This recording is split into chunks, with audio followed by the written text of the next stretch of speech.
Hello guys, I am Diablo Tempest and welcome back to my FT Otaku channel. Today I am going to talk about Tensura topic of web novel chapter 84, The Downfall of Falmas Kingdom part 1. And before we will start, this video contains spoilers ahead from the anime and manga series. If you don't want to be spoiled, you can stop watching this video, and if you will continue enjoy this video, please do not forget to like, subscribe my channel and click on bell icon to get notification for amusing similar video like this in coming future. This video is after the Demon Lord Banquet, Walpurgis. Let's get continued. The Downfall of Falmas Kingdom. On that day, the world fell into terror once again. The revival of Storm Dragon Veldora was confirmed. This information was quickly passed on to the countries under the influence of the Western Saints Church. The kings of each country once again tried to rack their brains for countermeasures against Storm Dragon Veldora. However, there was a country that had a more pressing issue. Falmas Kingdom, inside the audience room of the royal castle. On a certain morning, suddenly in the middle of the throne, something was left on it. That thing was a lump of flesh. On that lump of flesh, a face was embedded on the center. It was that of the king's. He's still alive. Although he had a hollow gaze, he seems to still retain some small vestige of his consciousness. The soldier who went to patrol in the morning noticed a groaning sound. That's when he found him. Although the soldiers that served in the royal palace were elite imperial guards, they can't stop letting out scream in fear after seeing the body. Such disgusting appearance, it's inevitable if they did not realize that the thing they found was the king they served. However, the lesser cabinet minister who rushed after hearing the soldiers scream recognized that it was their king, which had complete change in his appearance. And then, there must be a bottle under me, please let me drink it. Understanding the words of the king, who repeats the words in frail and incoherent muttering, they lift the king's body hesitantly. The bodily fluids linger, the stench enshrouding the vicinity. There are people who vomit in fear. There are some who stumbled on their own feet. It was a pile of decrepit limbs that were attached something that resembled a human body. The sight alone would awaken a person basic instinctual fear, a truly repulsive object. Although their faces' expressions stiffened, they endured it with their willpower to continue their duty.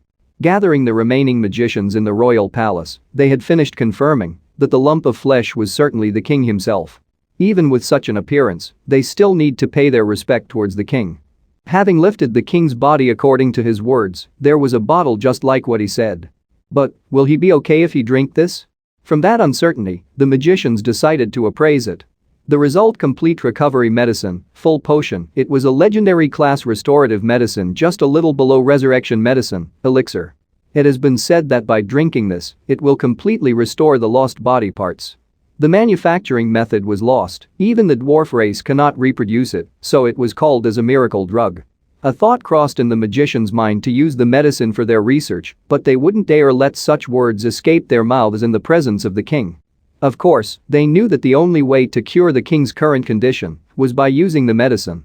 The change was extreme. At the same time as he drank the medicine, the king's body was transformed into its former healthy appearance. The nearest minister quickly came with appropriate clothing. Wearing the clothes and taking a breather, the king ordered to conduct an emergency imperial conference. The palace became busy, preparing for the conference. The king looked at his trusted ministers that remained behind and said, "Let's change the location. I will speak about what had occurred. Before the conference begin, I want to hear your opinions." "So," he said weakly. After listening to the king's story, the ministers became silent. The content was unbelievable and was too much for them at that time. King, we will ask once more. Did everyone really died? If it wasn't a complete defeat, and if the survivor are not routed, then they are really dead? Isn't the supply corps stationed at the rear? Are they safe? The king shook his head weakly. Such an appearance made everyone understand whether they accept this or not. Everyone in the expedition was dead. One of the ministers broke down in tears after hearing the confirmation. The minister who asked about the safety of the supply corps had sent off his own son for his first participation in a war.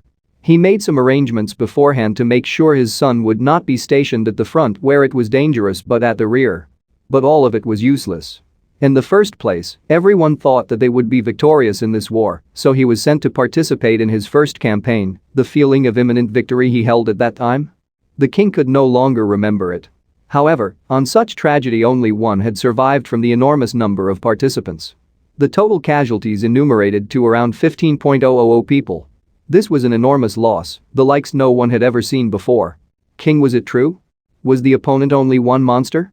A relatively calm minister asked the king. The king nods at that question. It was true. And the only one who survived the onslaught was me. Ed.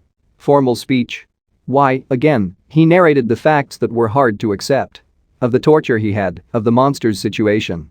And also on the fact of the birth of new demon lord. And the dreadful future that awaited the Falmas Kingdom for opposing the demon lord. The ministers turned silent.